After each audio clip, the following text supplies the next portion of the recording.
YouTube channel में आपका स्वागत एवं अभिनंदन है।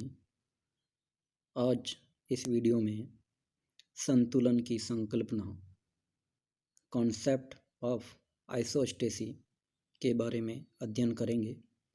संतुलन सबको विदित है, यानी संतुलन जैसे संतुलित आहार या भू संतुलन जिसको अपन कह सकते हैं, यानी जिस प्रकार से सामान्यतः अपन पृथ्वी धरातल की बात करेंगे इसमें, तो यानी पृथ्वी जो है उसके धरातल के ऊपर जो भी भू आकार हैं, वो जो भू आकार हैं वो किस प्रकार से संतुलित अवस्था में विद्यमान है, उसके बारे में इस संकल्पना के बारे में जो अध्ययन किया गया है। तो संतुलन जो है जिस प्रकार से पृथ्वी जो है वो घूर्णन कर रही है, यानी घूर्णन करती हुई पृथ्वी के ऊपर पर्वत, पठार और मैदान जो हैं वो कहीं ऊंचा है, कहीं नीचा है, धरातल या ऊबड़ खाबड़ है। इस प्रकार से अवस्थित होते हुए भी ये किस प्रकार से ये अपने संतुलन की अवस्था में विद्यमान है, तो वो जो है इस संकल्पना में बताया गया है। तो सबसे पहले जो अपन देखेंगे संतुलन क्या होता है, और ये इसके बारे में संतुलन की संकल्पना के जो विकास हुआ है वो किन किन विद्वानों ने क्या क्या अपना जो योगदान दिया है उसके बारे में अपन अध्ययन करेंगे। तो सबसे पहले अपन देखेंगे आइसोस्टेसी क्या होता है, यानी संतुलन क्या होता है। या तो ये जो है सबसे पहले जैसे सब बात करें अपन संतुलन की, तो यानी परिवर्तन क्या है, प्रकृति का नियम है, ये सबको विदित है। लेकिन फिर भी इसमें जो परिवर्तन जो अपने को दिखाई देता है वो क्या है, और संतुलन किस प्रकार से विद्यमान है। तो पृथ्वी के धरातल पर लगातार परिवर्तन होते रहते हैं। इन परिवर्तनों के पीछे भूगर्भ की विभिन्न घटनाएं सक्रिय रहती हैं, यानी ये जो परिवर्तन जो होता है इन परिवर्तन के पीछे भूगर्भ की विभिन्न घटनाएं सक्रिय रहती हैं, ये ध्यान रखना है। समुद्रों की सतह पर होने वाले परिवर्तन तथा भूगर्भ में घटने वाली संपूर्ण घटनाओं को संतुलन के सिद्धांत की सहायता से समझा जा सकता है। अर्थ यानी कॉन्सेप्ट जो है इसके बारे में अपन देखेंगे तो वो क्या है। तो सबसे पहले अपन देखिए अर्थ एवं परिभाषा तो आइसोस्टेसी की। तो सबसे पहले अपन देखेंगे तो इसमें जो ये जो शब्द हैं वो किससे बना है, तो आइसोस्टेसी यानी जो शब्द हैं वो यूनानी भाषा के, ये जो शब्द बना है किससे बना है, यूनानी भाषा के आइसोस यानी ISOS, आइसोस यानी सम, और स्टेटेसिस ऑफ तो यानी स्टेटियस यानी स्थिर शब्दों से मिलकर बना है, जिसका अभिप्राय है सम स्थिति या समान खड़ा होना। जिसका जो अर्थ होता है वो क्या होता है, सम स्थिति या समान खड़ा होना। समान रूप से संतुलन का अर्थ इस प्रकार है, यानी परिभ्रमण करती हुई, ये अपने को ध्यान रखना है। ये जो परिभाषा है इस परिभाषा को अपने नोटबुक में जरूर उतारना है। यानी परिभ्रमण करती हुई पृथ्वी के ऊपर स्थित क्षेत्रों, यानी जैसे पर्वत, पठार, मैदान एवं गहराई में स्थित क्षेत्रों जैसे झील, समुद्र आदि में भौतिक अथवा यांत्रिक अस्थिरता की दशा का ही संतुलन की दशा कहते हैं। यानी एक बार और रिपीट कर रहा हूँ, यानी परिभ्रमण करती हुई पृथ्वी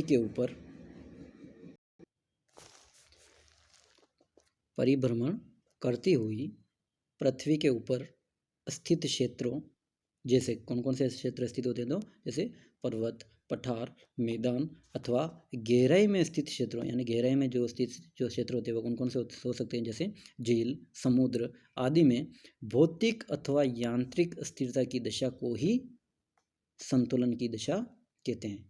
यानी जिसका सर्वप्रथम उपयोग, ये जो संतुलन जो शब्द है आइसोस्टेसी, इसका सर्वप्रथम उपयोग ये ध्यान रखना है, अपने ज्योग्राफी में आगे जो है अपने ध्यान होना चाहिए। तो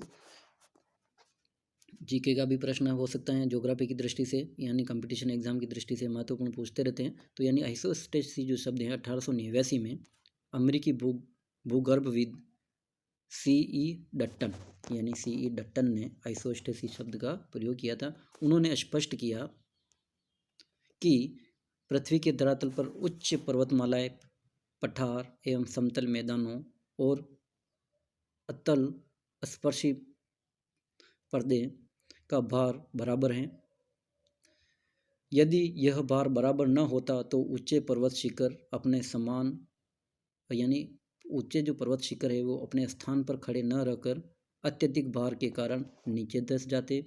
जब कभी भी भार में कमी या अधिकता होती है उसके फलस्वरूप परिवर्तन होते रहते हैं, परंतु ये परिवर्तन इतने सूक्ष्म एवं शनैः होते हैं कि हमें इनका आभास भी नहीं हो पाता है। यदि यानी अपन प्रतिवर्ष नदियाँ पर्वतीय क्षेत्रों से मलबा बहाकर समुद्री पदों में एकत्रित करती रहती हैं तथा क्षरण यानी अपरदन से पर्वतीय क्षेत्रों का भार कम होता जाता है और भार कम होने से पर्वतमालाएं ऊपर उठती रहती हैं। ये क्रियाएं इतनी धीमी गति से होती हैं कि इनका अनुभव मानव की एक पीढ़ी नहीं कर सकती हैं। तटीय क्षेत्रों में इस तथ्य का आभास अपेक्षाकृत अधिक सरलता से हो जाता है क्योंकि तटीय भाग समुद्री तल से ऊपर उठने लगता है। डट्टन के अनुसार पृथ्वी के धरातल के ऊंचे उठे भागों से जैसे पर्वतमालाओं के नीचे न्यून घनत्व के पदार्थों का सम्मिश्रण है और सागरों के नीचे अधिक घनत्व के पदार्थ हैं। यानी पर्वतों के नीचे क्या है, न्यून घनत्व के पदार्थों का सम्मिश्रण है और सागरों के नीचे अधिक घनत्व के पदार्थ हैं।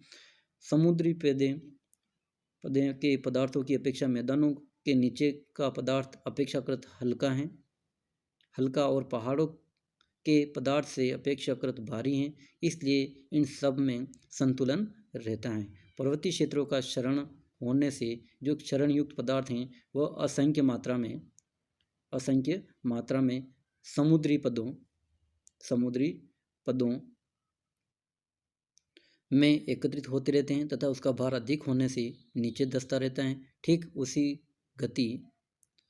गति से समुद्र की पेंदों में भार एकत्रित होता है जब पर्वत शिखर भी ऊपर उठते रहते हैं। इस प्रकार डट्टन ने सर्वप्रथम क्षतिपूर्ति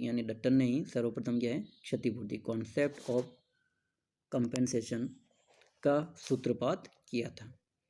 यानी जो डट्टन की जो संकल्पना है, यानी डट्टन की संकल्पना क्या है तो इन्होंने बताया 1889 में इन्होंने सबसे पहले आइसोस्टेसिस शब्द का प्रयोग किया। ये अब आपको पहले विदित कर दिया गया है, ध्यान रखना है। यानी सबसे पहले इन्होंने आइसोस्टेसिस यानी भू संतुलन शब्द का प्रयोग किया था और बताया कि यह ग्रीक भाषा के आइसोस्टेसियस शब्द से बना है। यानी आइसोस का अर्थ होता है बराबर और स्टेकियस का अर्थ होता है स्थायी। यानी भू संतुलन का अर्थ यानी घूमती हुई पृथ्वी में उभरे हुए भूभाग और निम्न बेसिनों के बीच एक यांत्रिक स्थिरता की जो दशा है उसको अपन कहते हैं आइसोस्टेसी। उसका मानना था कि यदि पृथ्वी का एक संगठन एक ही प्रकार के पदार्थों का है, पृथ्वी का संगठन एक ही प्रकार के पदार्थों का है तो यह संतुलन की स्थिति बताएगा। यह बिना किसी तनाव के एक निश्चित दिशा में गोलाभीय चक्र अपनाएगी। यदि ऐसा नहीं है अर्थात पृथ्वी का संगठन विविध पदार्थों वाला है, कुछ भाग ऊपर हैं तो कुछ भाग हल्का हैं, कुछ भाग यानी भारी हैं तो कुछ क्या है हल्का हैं, तो उसकी गति गोलाभीय चक्र नहीं अपनाएगी। आर्थर होम्स ने क्या बताया तो आर्थर होम्स के अनुसार समस्थिति संतुलन की वह दशा है। यानी आर्थर होम्स ने आइसोस्टेसिस की जो डेफिनेशन दी है वो क्या है, यानी समस्थिति संतुलन की वह दशा है जो भूपटल के ऊपर विस्तृत विभिन्न ऊंचाइयों वाले विशाल पर्वतमालाएं, पठारों तथा मैदानों के मध्य में पाई जाती हैं। ये इन्होंने किसने बताया, आर्थर होम्स ने। J.A. स्टेयर्स जो हैं विद्वान, उन्होंने क्या बताया के अनुसार जो है J.A. स्टेयर्स के अनुसार पृथ्वी के धरातल पर जहाँ कहीं भी संतुलन विद्यमान है समान धरातलीय क्षेत्रों के नीचे पदार्थों की मात्रा समान होगी। ये बताया किसने, J.A. स्टेयर्स ने। अब जो है संतुलन की जो संकल्पना है उस संतुलन की संकल्पना में अपन देखें तो संतुलन के विचार को आज एक परिकल्पना न मानकर एक तथ्य के रूप में यानी फैक्ट के रूप में स्वीकार किया गया है। यानी संकल्पना को न यानी परिकल्पना न मानकर के एक फैक्ट यानी के रूप में स्वीकार किया गया है। पृथ्वी तल पर पर्वत, पठार और मैदान आदि पाए जाते हैं। इनके आकार, आकृति एवं प्रारूप में अंतर होता है। यानी ये जो होते हैं इनके आकार, प्रारूप और आकृति में क्या होता है, अंतर होता है। इस अंतर के पश्चात भी सभी बोग्याकार यथावत स्थिर रहते हैं। ऐसा क्यों है? अतः स्पष्ट है एक निश्चित नियम के अनुसार यह एक दूसरे से संतुलित हैं। यदि ऐसा नहीं होता तो इनका वर्तमान रूप में स्थिर नहीं होता। संतुलन में परिवर्तन होने से भयंकर भूगर्भिक हलचल होती हैं। परिणाम स्वरूप पृथ्वी तल पर असाधारण परिवर्तन उपस्थित हो जाते हैं, जैसे भूकंप, भूस्खलन, हिम अवदाव यानी एवेलेंच, बोग्याकारी का निर्माण आदि। बहुत कुछ भू संतुलन पर ही निर्भर करता है। जैसा कि स्पष्ट होता है कि महाद्वीपों का निर्माण सियाल, यानी ये जो पहले आपको बताया दिया गया आंतरिक संरचना में, यानी महाद्वीपों का निर्माण क्या होता है, सियाल, और महासागरीय पेंदे का निर्माण अधिकांश सीमा से हुआ है। अतः महाद्वीप हल्के पदार्थ यानी जो घनत्व है इनका 2.7 से 7 से, और महासागरीय भारी पदार्थों का जो घनत्व होता है वो लगभग 3.3 से बने हैं। इसलिए हल्के पदार्थ अधिक घनत्व वाले सीमा में इसलिए क्या है, हल्के पदार्थ जो है अधिक घनत्व वाली सीमा में तैर रहे हैं। यह विचार आसानी से ग्रहण किया जा सकता है। ये डायग्राम भी आपको बनाना है, ठीक है। जैसे पठार है, आंतरिक मैदान है, तटीय मैदान है, अपतटीय मैदान है, समुद्री तल है। यानी ये जो इस प्रकार से जो ये संतुलन की जो स्थिर दिशा है जो वो किस प्रकार से हैं, यानी एक क्षतिपूर्ति जो तल है, उस क्षतिपूर्ति तल के ऊपर जैसे कहाँ पे कौन सा पठार है, मैदान है या तटीय मैदान है, ये किस प्रकार से स्थित होते हैं, ठीक है। यदि एक पानी के टब में कुछ भिन्न भिन्न ऊंचाइयों के लकड़ी के टुकड़े डाले जाए तो वह उस पर तैरने लगेगी। ये जो क्या है, किसी टब में क्या है, पानी भर दो और उसके ऊपर क्या भिन्न भिन्न ऊंचाई के लकड़ी के टुकड़े डाला जाए तो वह उस पर तैरने लगेगी। इस प्रकार सीमा में सियाल निर्मित महाद्वीप तैर रहे हैं। चित्र 7.1 यानी ये जो पहले आपको दिखाया गया है, ठीक है। इसमें जो आपको ये जो है आपको दिखाई दे रहा है, इसको आपको अच्छे से बनाना है, ठीक है।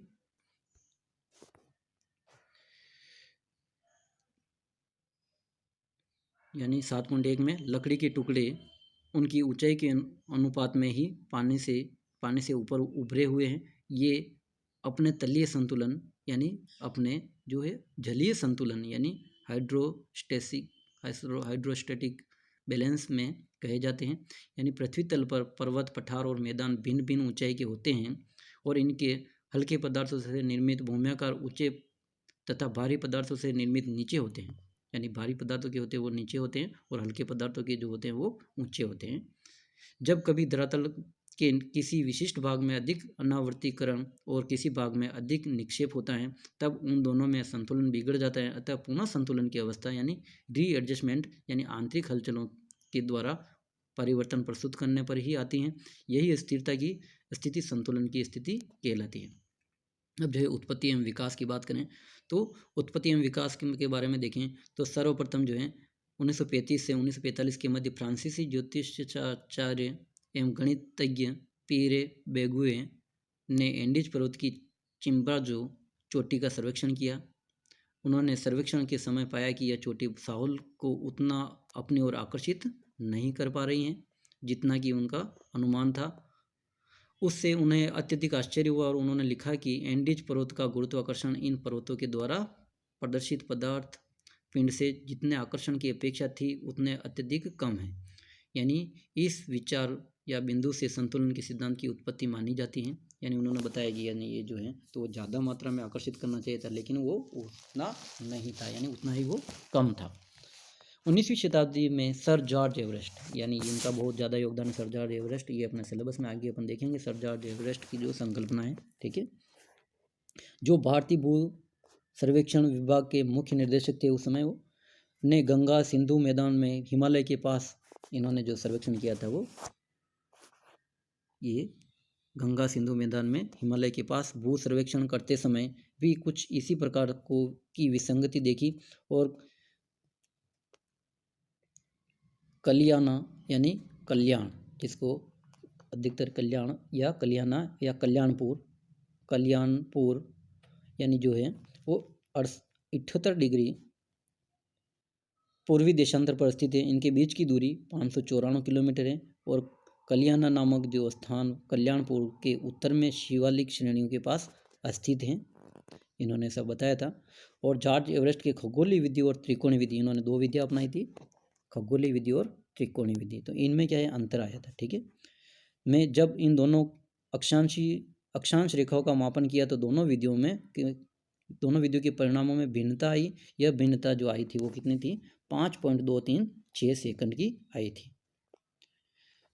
धरातली दूरी में यह अंतर लगभग 160 मीटर था, जिसका कारण हिमालय और तिब्बत की विशाल पर्वतीय और पठारी पदार्थों द्वारा साहुल पर प्रदर्शित विशेष आकर्षण को दर्शाता है। कि कल्पना इन्होंने यानी कल्याण एवं कल्याणपुर की स्थिति को में के बारे में दर्शाई गई है। इस समस्या के समाधान के लिए फिर जो ये समस्या जो आई, इस समस्या के समाधान के लिए 1954 में आर्कडिकन प्रेट, यानी जो प्रेट हैं, इसको प्रेट के नाम से ही जाना जाता है, को नियुक्त किया गया। उन्होंने हिमालय की शैलों का घनत्व 2.75 बताया, मानकर यही घनत्व संपूर्ण महाद्वीप शैलों का भी है। तो पुनः गणना की, जिससे परिणाम की त्रुटि कम हो जा सके, यानी कम की जा सके। इस आधार पर उसे अपेक्षा थी कि यह अंतर यथेष्ट कम हो जाएगा, परंतु गणना करने पर उसके आश्चर्य का ठिकाना नहीं रहा। और क्योंकि उन दोनों स्थानों का अक्षांशीय अंतर घटने के स्थान पर बढ़ गया, यानी ये जो क्या था, घटना चाहिए था और घटने के स्थान पर क्या हो गया, ये बढ़ गया, यानी बढ़कर लगभग 3 गुना यानी 15.885 सेकंड हो गया। जिसका केवल एक ही अर्थ हो सकता था कि हिमालय पर्वत में उतना आकर्षण बल नहीं है, यानी उतना जो है आकर्षण बल नहीं है किसमें, हिमालय में, यानी जो ज़्यादा ऊंचा है जितना होना चाहिए। इसके निम्न कारण हो सकते हैं। जो उनके कारण क्या क्या हो सकते हैं, तो उन्होंने जो क्या बताया कारण, तो अपन देखें तो पहला जो है वो हिमालय खोखला या कम घनत्व के पदार्थों का बना हुआ है।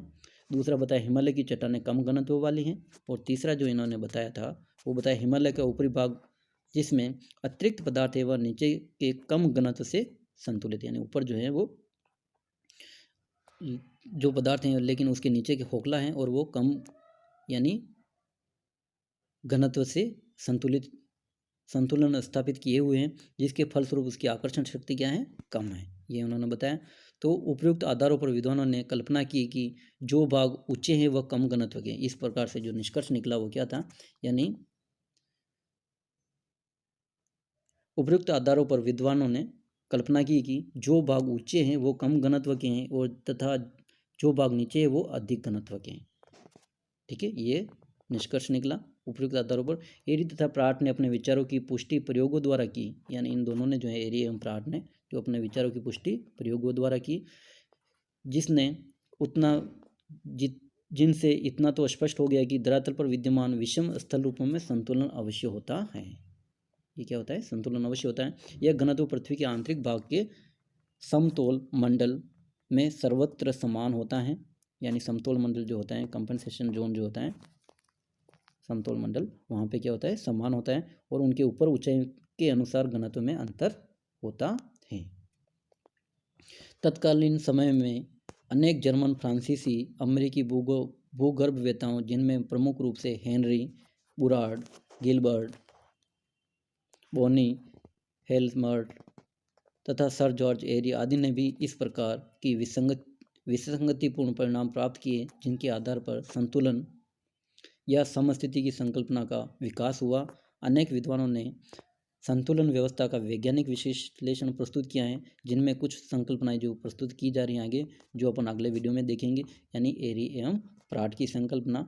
तो ये जो है आपको PDF भेज दिया है, इसको अपने नोटबुक में ज़रूर उतार लेवें और समझने का प्रयास करें, क्योंकि ये जो है आगे की संकल्पना ये समझ में नहीं आएगा तो आगे की संकल्पना अपने को समझ में नहीं आएगी। धन्यवाद।